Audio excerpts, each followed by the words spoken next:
طيب بعضهم قالوا ترتيب السور باجتهاد. تفضل. قلت وقد قال بعض باجتهاد وإنما سؤال ابن عباس لعثمان حيرا وصحته فيها كلام وإنه يدل على أن الذي غاب أظهرا. قد أوردوا أيضا حديث حذيفة وقد جاز تقديم المصلي المؤخر وكان لأصحاب النبي مصاحف وترتيبها قد كان فيها مغيرا وليست دليلا فالصحابة دونوا من الوحي ما يتلى على ما تيسر فقل ربما قد خالفت ما تنزلت به العرضة الأخرى وما قد تقرر ومصحف عثمان بن عفان حجة قد انعقد الإجماع بعد بلا امترى. فجماعة من العلماء كذلك قالوا ترتيب السور في القرآن الكريم كان باجتهاد من الصحابة. واضح؟ واستدلوا بحديث رواه عبد الله بن عباس عن عثمان، يعني حديث روي عن عثمان عن عبد الله بن عباس أنه سأل عثمان ابن عفان رضي الله عنه فقال له ما حملكم أن عمدتم إلى براءة وهي من المئين وإلى الأنفال وهي من المثاني فقرنتم بينهما ولم تجعلوا بينهما سطرا فيه بسم الله الرحمن الرحيم ووضعتموها في السبع الطوال. قال ما حملكم على ذلك؟ فقال عثمان رضي الله عنه إن رسول الله صلى الله عليه وسلم كان مما ينزل عليه من السور التي يذكر فيها كذا وكذا فإذا أنزلت عليه الآيات يقول ضعوا هذه الآيات في موضع كذا وكذا فإذا أنزلت عليه السورة يقول ضعوا هذه في موضع كذا وكذا. ثم قال له وكانت الأنفال أول ما أنزل عليه في المدينة. الأنفال متقدمة في النزول. لماذا؟ لأنها نزلت فيها غزوة بدر، وغزوة بدر يعني أول غزوة حصل فيها صدام وقتال بين كفار قريش والنبي صلى الله عليه وسلم، يعني غزوة كبيرة في السنة الثانية من الهجرة في 17 من رمضان. واضح؟ يعني بعد هجرة النبي صلى الله عليه وسلم بقليل. قال وكانت براءة من آخر ما نزل في المدينة، لأن براءة نزل فيها غزوة تبوك، وغزوة تبوك كانت في السنة 8 من الهجرة، يعني قبل وفاة النبي صلى الله عليه وسلم بسنتين أو أقل. واضح؟ قال وكانت قصتها تشبه قصتها، يعني قال وجدت تشابه بين الأنفال والتوبة. قال فقبض رسول الله صلى الله عليه وسلم ولم يبين أمرها. قال أنا عثمان قال لم أعرف، لم يسمع من النبي صلى الله عليه وسلم أنه بين أمرها. قال فظننت أنها منها، من أجل ذلك قرنت بينهما ولم أجعل بينهما سطرا فيه بسم الله الرحمن الرحيم ووضعتها في السبع الطوال. واضح؟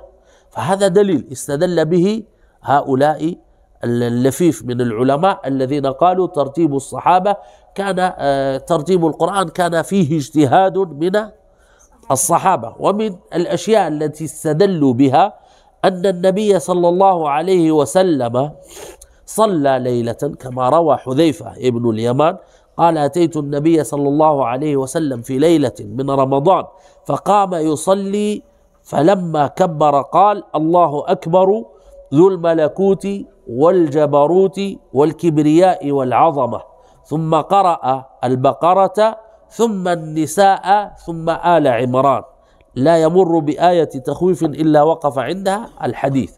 فحذيفة ذكر في هذا الحديث أن ترتيب النبي صلى الله عليه وسلم لما قام في ليلة من رمضان ماذا قرأ؟ قرأ البقرة ثم النساء ثم آل عمران، فقدم النساء على سورة آل عمران وهي عندنا مؤخرة عليها في المصحف. واضح؟ وكذلك استدل هذا الفريق بدليل آخر، قالوا الصحابة كانت عندهم مصاحف وترتيبها يخالف الترتيب الذي في مصحف عثمان. واضح؟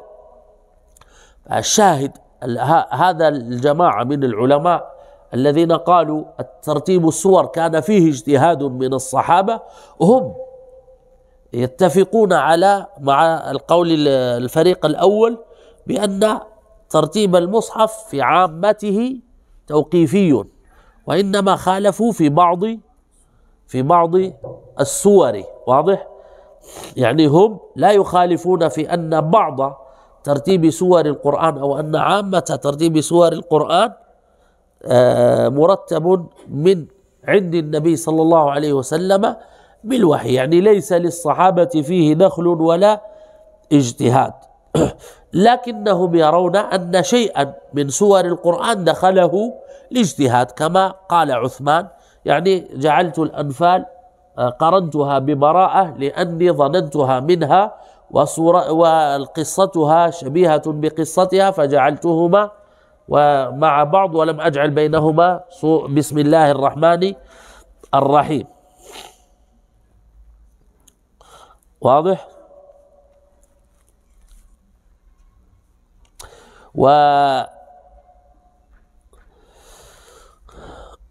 هذا الأثر اللي هو حديث عثمان اللي هو سؤال عبد الله بن عباس لعثمان، الأثر في صحته كلام، يعني هو ليس ثابتا ثبوتا يقينيا قطعيا، بعض العلماء ضعفه،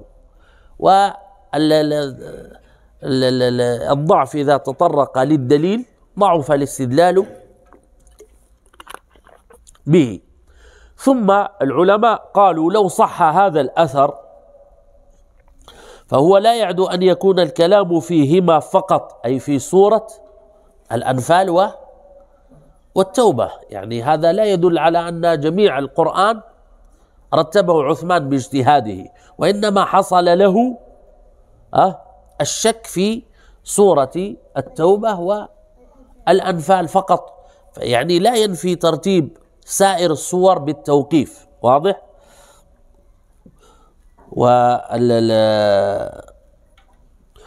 والبيهقي ذكر قال كان القرآن على عهد النبي صلى الله عليه وسلم مرتبا سوره وآياته على هذا الترتيب إلا الأنفال وبراءة لحديث عثمان، يعني فالبيهقي ذكر أن الأنفال وبراءة هي التي حصل فيها الاجتهاد. أحسنتي. وابن عطية ذكر أن كثيرا من سور القرآن الكريم علم ترتيبها في حياة النبي صلى الله عليه وسلم، يعني الأحاديث التي استدل بها هذا الفريق لا تدل على أن جميع سور القرآن رتبت بالاجتهاد، وإنما عامة سور القرآن رتبت بالتوقيف، لأن كما قال ابن عطية عامة سور القرآن علم ترتيبها في حياة النبي صلى الله عليه وسلم، كالسبع الطوال مثلا ترتيبها علم من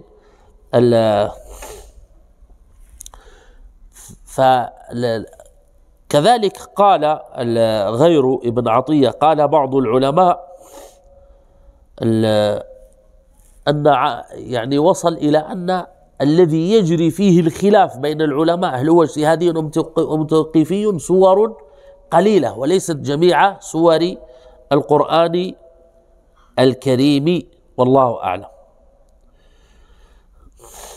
وبعضهم قالوا طالما أن الصحابة علموا ترتيب جميع سور القرآن إلا أشياء قليلة فهذا يدل على أن الترتيب توقيفي وليس باجتهاد، لأن عثمان لما رتب المصحف لم يجتهد في جميع السور، وإنما لم يصله علم، وكون هذا العلم لم يصل لعثمان قد يكون هذا العلم عند غيره من الصحابة، قد يكون ما خفي على عثمان معلوما عند زيد بن ثابت، لأن زيد بن ثابت هو الذي باشر جمع القرآن وكتابته في عهد عثمان، وزيد بن ثابت ممن حضر العرضة الأخيرة. واضح؟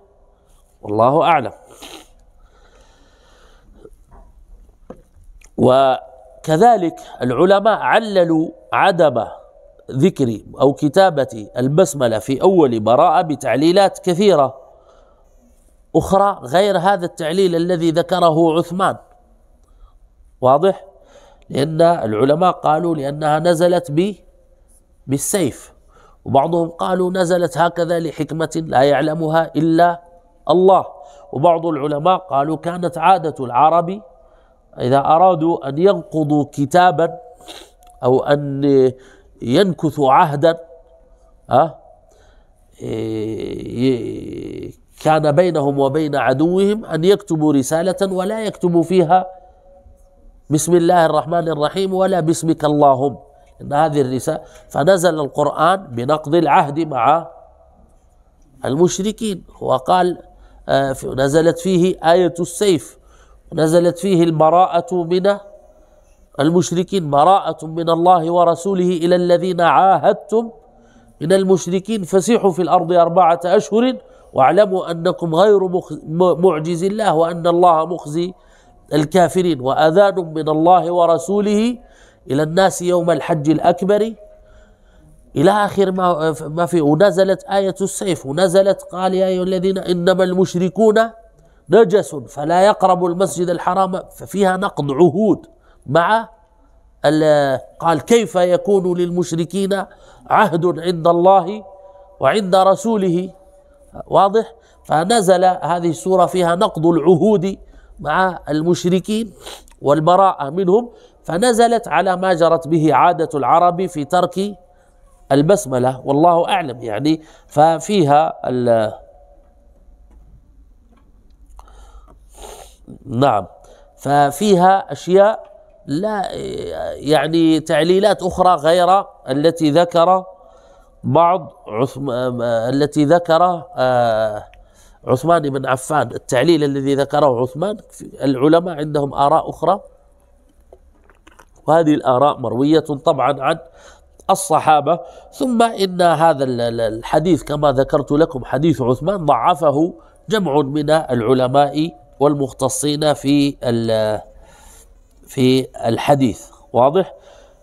طيب كذلك الذي استدل به هذا الفريق قالوا النبي صلى الله عليه وسلم قدم في القراءة سورة النساء على سورة آل عمران في الصلاة في حديث حذيفة، واضح. فهذه القراءة يعني كون النبي صلى الله عليه وسلم قدم سورة النساء على سورة آل عمران لا يدل على أن المصحف لا يرتب هكذا، واضح، لأن النبي صلى الله عليه وسلم دل بفعله هذا على جواز مخالفة ترتيب المصحف في الصلاة وغيرها، وعلى هذا جرى عمل الفقهاء. ونحن الآن الطلاب في المدارس القرآنية يحفظون القرآن بالصور القصيرة، لا يبدأون بالفاتحة والبقرة، فيجوز مخالفة ترتيب المصحف. فالنبي صلى الله عليه وسلم يفعل أشياء لبيان جواز فعلها حتى لا يظن الناس أن مخالفة الترتيب حرام لا تجوز. والنبي صلى الله عليه وسلم ثبت كذلك أنه في الصلاة خالف بين سورة الزلزلة وسورة أخرى في الترتيب في الصلاة.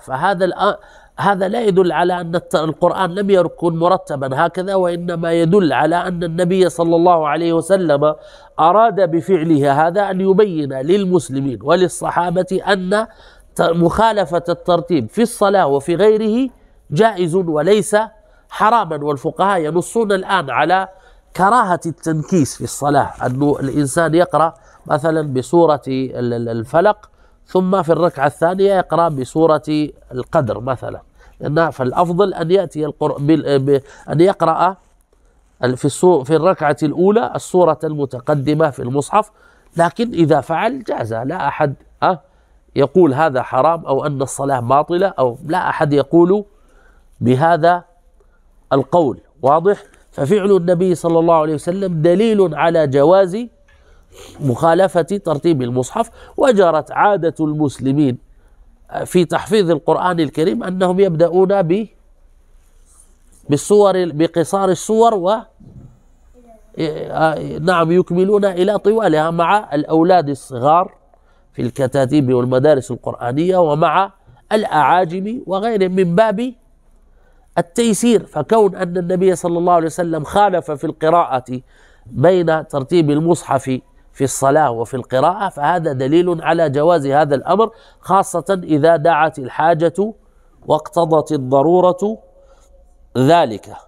ثم إنهم استدلوا بترتيب مصاحف الصحابة، قالوا بعض الصحابة كان عندهم مصاحف يخالف ترتيبها ترتيب مصحف عثمان بن عفان، وطبعا هذا الدليل ليس بحجة على أن القرآن الكريم لم يكن مرتبا، وأن ترتيبه باجتهاد من الصحابة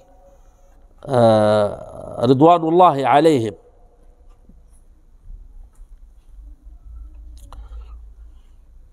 واضح؟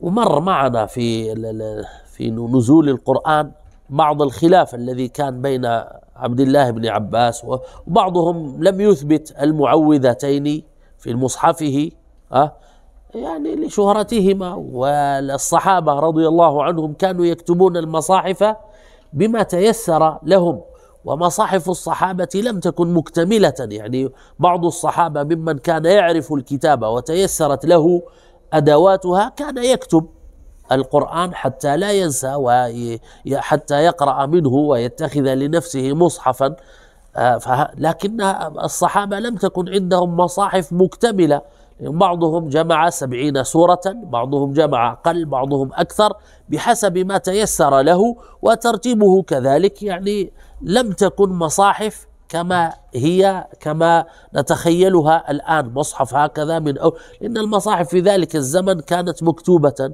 لم يكن فيها أسماء السور، ولم يكن فيها الشكل والضبط وعلامات الوقف والابتداء ولا عدد الآيات، ولا كانت مرسومة هكذا هيكل الكلمات فقط، لأنه الكتابة في ذلك الزمن لم تكن أمورها وأدواتها متيسرة عند الصحابة، والورق لم يكن متيسرا عندهم، فكانوا يكتبون على العسب واللخاف والعظام، عظام الأكتاف يعني، وعلى بعض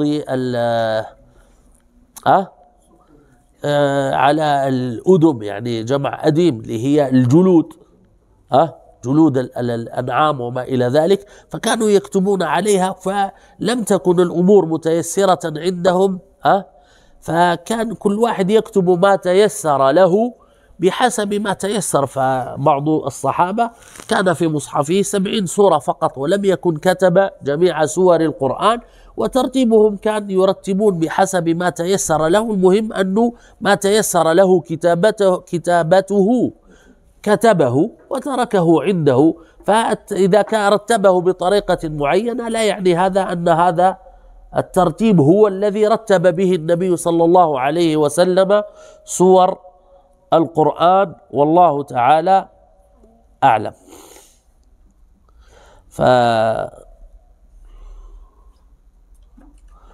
إلى هنا نكون قد أنهينا الكلام على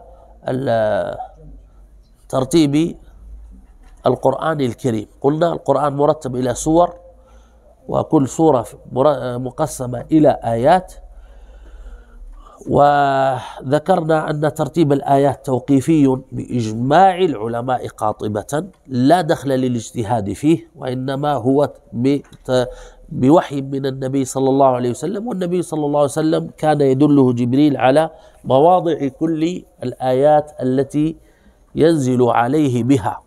وذكرنا اختلاف العلماء في ترتيب سور القرآن الكريم، فقال طائفة من العلماء ترتيب سور القرآن الكريم اجتهاد من الصحابة، وقال بعضهم